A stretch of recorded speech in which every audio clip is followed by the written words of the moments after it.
Hello everyone. आज हम class 12th history के एमसीक्यू करेंगे। ये हमारा चौथा चैप्टर है, विचारक, विश्वास और इमारतें। इससे पहले भी हम 3 वीडियो अपलोड कर चुके हैं। अगर आपने नहीं देखी तो आप प्लेलिस्ट में जाके देख सकते हैं। इस चैप्टर के अंतर्गत हम जैन धर्म और बौद्ध धर्म की शिक्षाओं, सिद्धांतों से रिलेटेड इम्पॉर्टेंट क्वेश्चंस करेंगे। हमारा जो पहला प्रश्न है वो है, दिए गए विकल्पों में से इस संरचना को पहचानें। यहाँ पे एक संरचना दी गई है और आपको बताना है कि ये संरचना किससे रिलेटेड है। तो इस प्रश्न का सही उत्तर है स्तूप। स्तूप जो है वो बौद्ध धर्म से संबंधित है। स्तूप का संस्कृत अर्थ टीला होता है और स्तूप में महात्मा बुद्ध से संबंधित अवशेषों को रखा जाता है। इसी क्रम में दूसरा प्रश्न है कि बौद्ध धर्म के संस्थापक कौन हैं। चित्र को देख के आप आसानी से बता सकते हैं कि बौद्ध धर्म के संस्थापक कौन हैं। इस प्रश्न का सही उत्तर है महात्मा बुद्ध। महात्मा बुद्ध को बौद्ध धर्म का संस्थापक कहा जाता है। जैसा कि आप जानते हैं, महात्मा बुद्ध का बचपन का नाम सिद्धार्थ था। इनका जन्म लुम्बिनी में हुआ। इनके पिता का नाम सुद्धोधन और इनके जन्म के कुछ समय बाद इनकी माता की मृत्यु होने के कारण इनका लालन पालन इनकी मौसी प्रजापति गौतमी के द्वारा किया गया और आगे चलकर प्रजापति गौतमी ही बौद्ध धर्म को अपनाने वाली पहली भिक्षुणी भी बनी। घर के कामों में या राजकाज के कार्यों में महात्मा बुद्ध का मन न लगने के कारण इनके पिता ने इनकी शादी यशोधरा नाम की स्त्री से कर दी और बाद में इन्हें एक पुत्र प्राप्ति हुआ जिसका नाम था राहुल। लेकिन इसके बाद भी महात्मा बुद्ध का घर के कार्यों में और राजकाज में मन नहीं लगा और एक दिन इनके जीवन को परिवर्तन करने वाली 4 घटनाएं हैं, जिनमें इन्होंने एक बूढ़े व्यक्ति को, एक बीमार व्यक्ति को और एक शव यानी डेड बॉडी को और एक सन्यासी व्यक्ति को देखा और इन्होंने पाया कि इनमें से जो चौथा व्यक्ति यानी सन्यासी है वो बड़ा खुश है। तो इन्होंने अपना मन परिवर्तित किया और ये भी सन्यास की ओर बढ़ गए और 29 वर्ष की उम्र में इन्होंने गृह त्याग का मन बनाया। और एक दिन रात्रि के समय यशोधरा और राहुल जब सोए हुए थे तो महात्मा बुद्ध ने अपने सारथी के साथ चलकर गृह त्याग कर दिया और इस घटना को, गृह त्याग की घटना को महाभिनिष्क्रमण कहा जाता है। इस प्रकार अगले प्रश्न की हम बात करेंगे कि स्तूप किस धर्म से संबंधित है। तो इस प्रश्न का सही उत्तर है बौद्ध धर्म। जैसा कि मैंने अभी बताया कि स्तूप बौद्ध धर्म से संबंधित है और इसमें महात्मा बुद्ध के अवशेषों को रखा जाता है। आगे बात करेंगे स्तूप का संस्कृत अर्थ है। इस प्रश्न का सही उत्तर है टीला। स्तूप का सही संस्कृत अर्थ है टीला। महात्मा बुद्ध ने अपना पहला उपदेश कहाँ दिया। इस प्रश्न का सही उत्तर है ऑप्शन ए, सारनाथ ऋषिपत्तनम। महात्मा बुद्ध ने अपना पहला उपदेश 5 ब्राह्मणों को सारनाथ में दिया। सारनाथ को ही ऋषिपत्तनम कहा जाता है और वर्तमान में सारनाथ मध्य प्रदेश में स्थित है। और महात्मा बुद्ध के प्रथम उपदेश की घटना को धर्म चक्र परिवर्तन के नाम से भी जाना जाता है। बात करेंगे अगले प्रश्न की, महात्मा बुद्ध के पहले उपदेश की घटना को क्या कहा जाता है। इस प्रश्न का सही उत्तर है ऑप्शन सी, धर्म चक्र परिवर्तन। अगले प्रश्न की बात करेंगे, निम्नलिखित में से कौन बौद्ध धर्म में भिक्षुणी बनने वाली पहली महिला बनी। इस प्रश्न का सही उत्तर है प्रजापति गौतमी। प्रजापति गौतमी बौद्ध धर्म में भिक्षुणी बनने वाली पहली महिला बनी। अगले प्रश्न की बात करेंगे कि महात्मा बुद्ध के गृह त्याग की घटना को क्या कहते हैं। इस प्रश्न का सही उत्तर है ऑप्शन बी, महाभिनिष्क्रमण। महाभिनिष्क्रमण महात्मा बुद्ध के घर त्यागने की घटना को कहा जाता है। यहाँ पे निष्क्रमण का अर्थ है घर से बाहर जाना।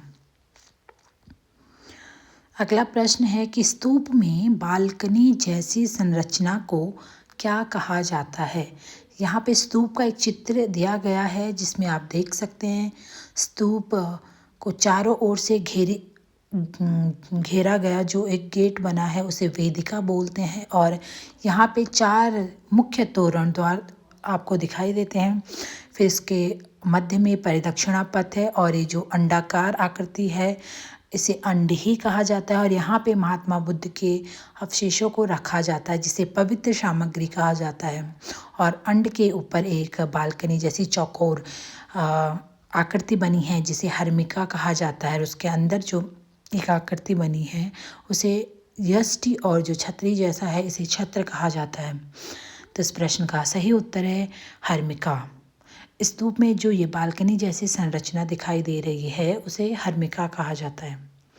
अगला प्रश्न है कि निम्नलिखित में से कौन सी संरचना स्तूप से संबंधित नहीं है। आप इस चित्र में देख सकते हैं कि स्तूप से संबंधित है वेदिका, तोरण द्वार, मेधी, पवित्र सामग्री, हर्मिका, यष्टि, छत्र और अंड। तो इस प्रश्न में अब आप बता सकते हैं कि गर्भगृह स्तूप से संबंधित नहीं है। जो गर्भगृह होते हैं वो मंदिरों से संबंधित होते हैं। अगले प्रश्न की बात करेंगे कि बोधि वृक्ष किसका प्रतीक है। तो बोधि वृक्ष बुद्ध का ज्ञान प्राप्ति का स्थान है। महात्मा बुद्ध ने बिहार के गया में पीपल के वृक्ष के नीचे ज्ञान को प्राप्त किया और उस वृक्ष को उसे बोधि वृक्ष नाम से जाना जाता है। और ज्ञान प्राप्ति की घटना को संबोधि कहा जाता है। महात्मा बुद्ध के ज्ञान प्राप्ति के दिन को गुरु पूर्णिमा के नाम से भी मनाया जाता है। अगले प्रश्न की बात करेंगे कि महात्मा बुद्ध के ज्ञान प्राप्ति की घटना को क्या कहा जाता है। इस प्रश्न का सही उत्तर है ऑप्शन डी, संबोधि। अगले प्रश्न की बात करेंगे किस धार्मिक लिपि को त्रिपिटक कहा जाता है। इस प्रश्न का सही उत्तर है बौद्ध धर्म। त्रिपिटक बौद्ध धर्म से संबंधित है। त्रिपिटक का अर्थ होता है 3 टोकरियाँ। त्रिपिटक पाली भाषा में लिखे गए हैं और इसमें महात्मा बुद्ध की शिक्षाओं का संकलन है जिन्हें 3 ग्रंथों में संकलित किया गया है। पहला ग्रंथ है अभिधम पिटक, दूसरा है विनय पिटक, तीसरा है सुत्त पिटक। अगले प्रश्न की बात करते हैं कि त्रिपिटक में कौन से ग्रंथों का संकलन है। तो ऑप्शन ए है विनय पिटक, बी है सुत्त पिटक, सी है अभिधम पिटक, डी है उपरोक्त सभी। तो त्रिपिटक में तीनों ग्रंथों का संकलन है, विनय पिटक का, सुत्त पिटक का और अभिधम पिटक का। अगले प्रश्न की बात करते हैं कि इनमें से कौन सा बौद्ध ग्रंथ दार्शनिक विषयों से संबंधित है। इस प्रश्न का सही उत्तर है अभिधम पिटक। अभिधम पिटक में बौद्ध धर्म के दार्शनिक विषयों को संकलित किया गया है। अगले प्रश्न की बात करते हैं कि त्रिपिटक किस भाषा में लिखे गए हैं। इस प्रश्न का सही उत्तर है पाली। त्रिपिटक पाली भाषा में लिखे गए हैं। अगला प्रश्न है वह स्थान जहाँ बुद्ध ने निम्बाण या निर्वाण प्राप्त किया कौन सा है। इस प्रश्न का सही उत्तर है कुशीनगर। महात्मा बुद्ध ने कुशीनगर में निर्वाण प्राप्त किया और महात्मा बुद्ध के द्वारा निर्वाण प्राप्ति की घटना को महापरिनिर्वाण भी कहा जाता है। महात्मा बुद्ध के जीवन से संबंधित 4 घटनाएं जिनमें उनके गृह त्याग की घटना को महाभिनिष्क्रमण, प्रथम उपदेश देने की घटना को धर्मचक्र परिवर्तन और ज्ञान प्राप्ति की घटना को संबोधि और निर्वाण प्राप्ति यानी दीपक बुझने की घटना को महापरिनिर्वाण कहा जाता है। इस प्रश्न में अगले प्रश्न की बात करेंगे इनमें से भोपाल राज्य की सबसे अद्भुत प्राचीन इमारत कौन सी है। इस प्रश्न का सही उत्तर है बी, सांची का स्तूप। जैसे कि आपको पहले ही बताया जो स्तूप है वो बौद्ध धर्म से संबंधित है और इनमें भी 4 जो स्तूप है वो वेरी इम्पॉर्टेंट है। जैसे सांची का स्तूप, सारनाथ का स्तूप, अमरावती का स्तूप और भरोत का स्तूप। महात्मा बुद्ध के ज़्यादातर स्तूप अशोक के समय में ही बने। अशोक जो बौद्ध धर्म है उसको मानने वाला था और बौद्ध धर्म की भी महायान शाखा को मानने वाला था। उसने ही ज़्यादातर स्तूपों का निर्माण करवाया। अगले प्रश्न की बात करते हैं कि निम्नलिखित में से किस देश में दीपवंश लिखा गया था। दीपवंश और महावंश बौद्ध धर्म से ही संबंधित यानी बौद्ध धर्म के ही ग्रंथ है जो कि श्रीलंका में लिखे गए। अगले प्रश्न की बात करते हैं कि 4 आर्य सत्य किस धर्म से संबंधित है। प्रश्न का सही उत्तर है ऑप्शन बी बौद्ध धर्म। 4 आर्य सत्य बौद्ध धर्म से संबंधित है। इनमें 4 आर्य सत्य में पहला है दुख, दूसरा है दुख समुदाय, तीसरा है दुख निरोध, चौथा है दुख निरोध गामिनी। इन चारों को 4 आर्य सत्य कहा जाता है। महात्मा बुद्ध के अनुसार दुख का कारण है तृष्णा यानी इच्छा। अगले प्रश्न की बात करते हैं कि जैन धर्म के संस्थापक कौन हैं। तो इस प्रश्न का सही उत्तर है महावीर स्वामी। महावीर स्वामी जैन धर्म के संस्थापक है और ये जैन धर्म में तीर्थंकर हुए हैं, जिनमें से महावीर स्वामी चौथे तीर्थंकर हैं। इनसे पहले 23 तीर्थंकर हो चुके थे। जैन धर्म का जो संस्थापक है वो ऋषभदेव हैं और जो वास्तविक संस्थापक हैं वो है महावीर स्वामी। अगले प्रश्न की बात करते हैं कि जैन धर्म के किस सिद्धांत ने समग्र रूप से भारतीय चिंतन पर अपनी छाप छोड़ी। तो इस प्रश्न का सही उत्तर है ऑप्शन डी अहिंसा। जैन धर्म जो है जो सबसे ज़्यादा जोर देता है वो देता है अहिंसा पर। अगले प्रश्न की बात करते हैं कि इनमें कौन सी बुद्ध की सर्वोच्च शिक्षा है। मध्यम मार्ग। बुद्ध ने मध्यम मार्ग अपनाने की बात कही है, ना अधिक भोग विलास ना अधिक त्याग। उन्होंने कहा कि मध्य के मार्ग पे चलना चाहिए। अगले प्रश्न की बात करते हैं कि अजंता की गुफाओं में चित्रकला में किसकी कहानियाँ दर्शाई गई हैं। अजंता की गुफाएं महाराष्ट्र में हैं। इसमें जातक कथाएं दर्शाई गई हैं और जो जातक कथाएं हैं वो महात्मा बुद्ध से संबंधित है। अगले प्रश्न की बात करते हैं कि सांची में मिली मूर्ति में हाथी किस मानवीय गुण का प्रतिनिधित्व करता है। इस प्रश्न का सही उत्तर है ऑप्शन डी शक्ति और बुद्धि का। अगले प्रश्न की बात करते हैं किस वर्ष सांची को विश्व धरोहर स्थल घोषित किया गया। इस प्रश्न का सही उत्तर है 1989। 1989 में सांची को विश्व धरोहर स्थल घोषित किया गया।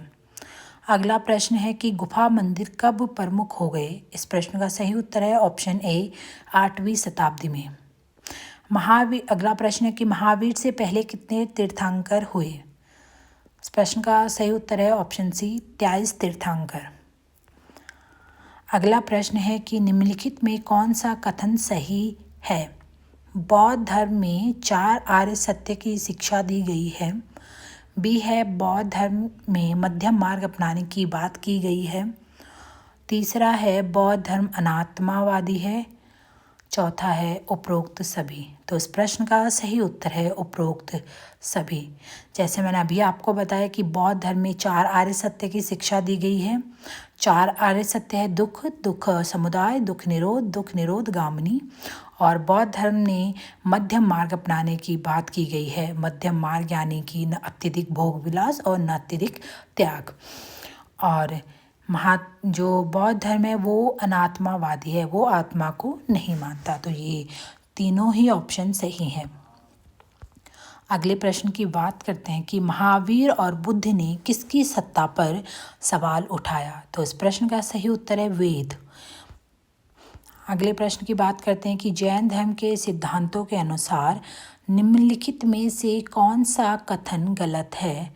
ऑप्शन ए है कि जैन धर्म के अनुसार जन्म और पुनर्जन्म का चक्र कर्म के माध्यम से बनता है।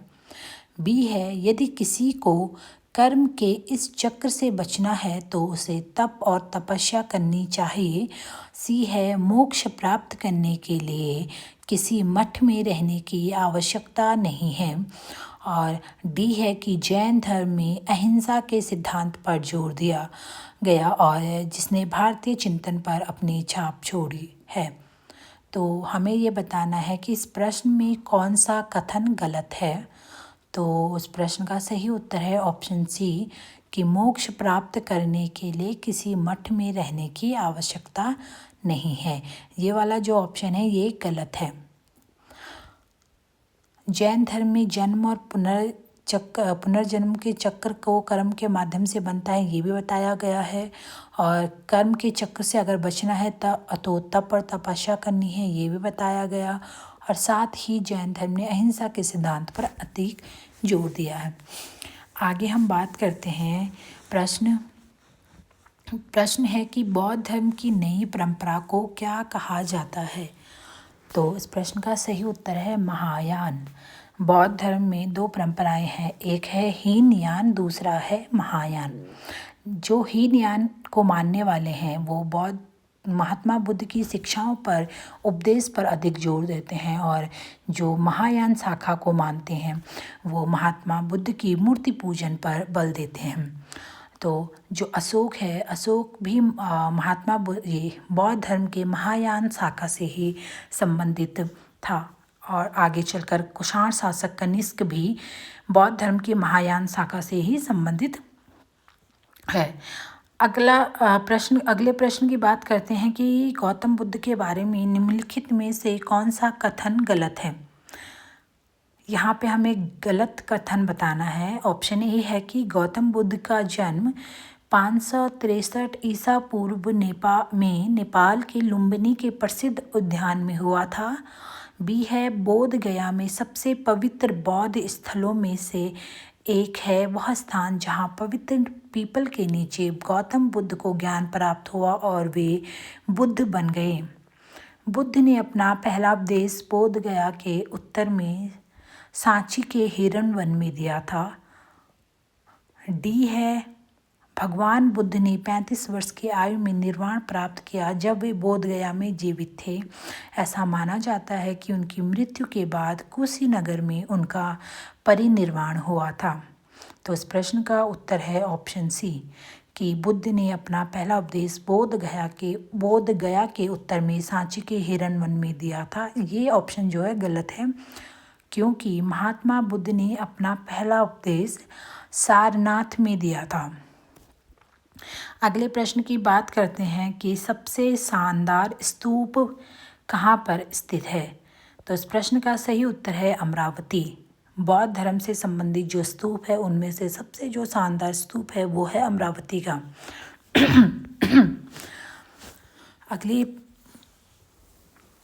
अगले प्रश्न की बात करते हैं कि महावीर स्वामी का जन्म 540 ईस्वी पूर्व में हुआ और आर है महात्मा बुद्ध ने अष्टांग मार्ग दिए।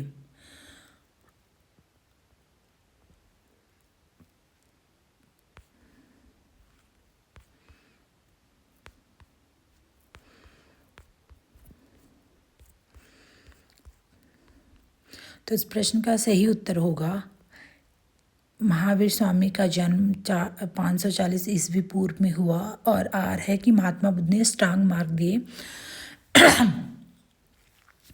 तो इस प्रश्न में ए और आर दोनों सही है और आर एक ही सही व्याख्या नहीं करता है। ऑप्शन देना मैं भूल गई। तो इसमें है कि महावीर स्वामी का जन्म 540 ईस्वी पूर्व में हुआ था और महात्मा बुद्ध ने अष्टांग मार्ग दिए थे। दोनों ए और आर दोनों सही है, लेकिन आर एक ही सही व्याख्या नहीं करता है। अगले प्रश्न की बात करते हैं कि स्तूप की रेलिंग और स्तंभों पर पाए गए शिलालेखों में अनेक निर्माण और सजावट के लिए किए गए दान का उल्लेख है। स्तूपों के दान के संबंध में निम्नलिखित में से कौन सा कथन गलत है। ऑप्शन ए है कि सैकड़ों दान महिलाओं और पुरुषों द्वारा किए गए थे जिनके नाम का उल्लेख है। बी है कि भिक्षु और भिक्षुणियों ने भी इन स्मारकों के निर्माण में योगदान दिया। सी है हाथी दांत श्रमिकों जैसे गिल्डों ने सांची के एक प्रवेश द्वार के हिस्से का वित्त पोषण किया। और डी है कि मौर्य राजाओं ने भी कुछ दान दिए। तो इस प्रश्न का सही उत्तर है ऑप्शन डी। ये ऑप्शन डी गलत है, मौर्य राजाओं ने भी कुछ दान दिए, ये ऑप्शन गलत है। अगले प्रश्न की बात करते हैं कि उस पुरातत्वविद की पहचान करें जिसने ये शब्द लिखे हैं।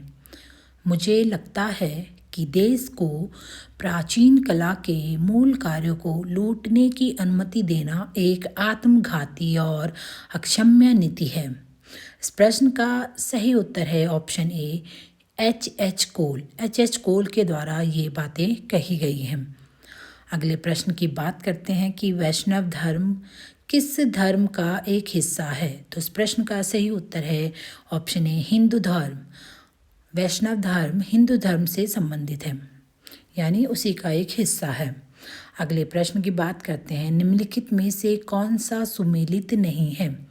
ऑप्शन ए है विष्णु, वाराह या सूअर अवतार, शिवलिंग, महाबलीपुरम केरल और वासुदेव कृष्ण मथुरा। तो इस प्रश्न का सही उत्तर है महाबलीपुरम केरल। महाबलीपुरम तमिलनाडु में स्थित है। ये ऑप्शन गलत है। विष्णु, वाराह या सूअर अवतार इससे संबंधित है, शिवलिंग से संबंधित है और वासुदेव कृष्ण मथुरा में स्थित है, ये संबंधित है, लेकिन महाबलीपुरम केरल में नहीं है। अगले प्रश्न की बात करते हैं कि मंदिर वास्तुकला में शिखर क्या है। इस प्रश्न का सही उत्तर है ऑप्शन बी, उत्तर भारत के हिंदू मंदिर वास्तुकला में उभरता हुआ टावर। अगले प्रश्न की बात करते हैं कि थेरवादीन का क्या अर्थ है। इस प्रश्न का सही उत्तर है ऑप्शन ए, बौद्ध धर्म की सबसे पुरानी जीवित शाखा। अब हमारे पास जो बोर्ड परीक्षाओं में प्रश्न आ रहे हैं वो केस आधारित प्रश्न आ रहे हैं, जिनमें हमें एक पैराग्राफ दिया गया है और उसके बाद हमें कुछ क्वेश्चन दिए गए हैं जो हमें उस केस से संबंधित है होंगे। तो यहाँ पे केस है भिक्षुओं और भिक्षुणियों के नियम। इस पैराग्राफ का शीर्षक है भिक्षुओं और भिक्षुणियों के नियम। शीर्षक वाले निम्नलिखित अंश को ध्यान से पढ़ें और निम्नलिखित प्रश्नों के उत्तर दें। विनय पिटक में ये कुछ नियम बताए गए हैं। जब एक भिक्षु द्वारा एक नया महसूस यानी कंबल या गलीचा बनाया जाता है तो उसे कम से कम 6 साल तक रखा जाना चाहिए। यदि 6 साल से कम समय के बाद उसे दूसरा महसूस यानी कंबल या गलीचा बनाना पड़ता है, भले ही उसने पहले का निपटान किया हो या नहीं, तो जब तक कि उसे भिक्षुओं द्वारा अधिकृत नहीं किया गया हो, इसे जब्त कर लिया जाना चाहिए और स्वीकार करना चाहिए। यदि किसी परिवार के निवास पर पहुंचने वाले भिक्षु को केक या पका हुआ अनाज दिया जाता है तो वह चाहे तो 2 या 3 कटोरे भरकर स्वीकार कर सकता है। यदि वह इससे अधिक स्वीकार करता है तो उसे स्वीकार करना होता है। 2 या 3 कटोरे भरकर स्वीकार करने और उन्हें वहाँ से लेने के बाद उसे भिक्षुओं के बीच साझा करना होता है, यदि यही उचित तरीका है। यदि कोई भिक्षु संघ के आवास में बिस्तर बिछा दें और फिर प्रस्थान करते समय उसे न रखें अथवा बिना अनुमति लिए चला जाए तो उसे स्वीकार करना होगा। यह हमारे पास एक केस आधारित पैराग्राफ दिया गया है और हम इससे संबंधित प्रश्नों को देखेंगे। पहला प्रश्न है कि विनय पिटक में क्या शामिल था। तो इस प्रश्न का सही उत्तर है बी, भिक्षुओं और भिक्षुणियों के नियम। जो हमारी पहली ही लाइन में पंक्ति में दिखाया गया है कि भिक्षुओं और भिक्षुणियों के लिए नियम, विनय पिटक में कुछ ऐसे नियम बताए गए हैं। तो यहाँ प्रश्न पूछा है कि विनय पिटक में क्या शामिल था। तो इस प्रश्न का सही उत्तर है ऑप्शन बी, भिक्षुओं और भिक्षुणियों के लिए नियम। अब प्रश्न दूसरा है कि संघ क्या था। ऑप्शन है सी, धम्म सिखाने वाली संस्था। तो जो संघ थी वो क्या थी, धम्म को सिखाने वाली संस्था थी। अगला प्रश्न है ये नियम क्यों बनाए गए थे। इस प्रश्न का सही उत्तर है सादा जीवन जीने की आदत डालने के लिए। अगला प्रश्न है कि बौद्ध भिक्षुओं को भिक्षु कहा जाता था और बौद्ध भिक्षुणियों को इस प्रकार का नाम दिया गया था। तो इस प्रश्न का सही उत्तर है ऑप्शन बी, भिक्षुनीज। बौद्ध भिक्षुओं को भिक्षु और बौद्ध भिक्षुणियों को भिक्षुनीज कहा जाता था। यहीं पे आपके सभी प्रश्न समाप्त होते हैं और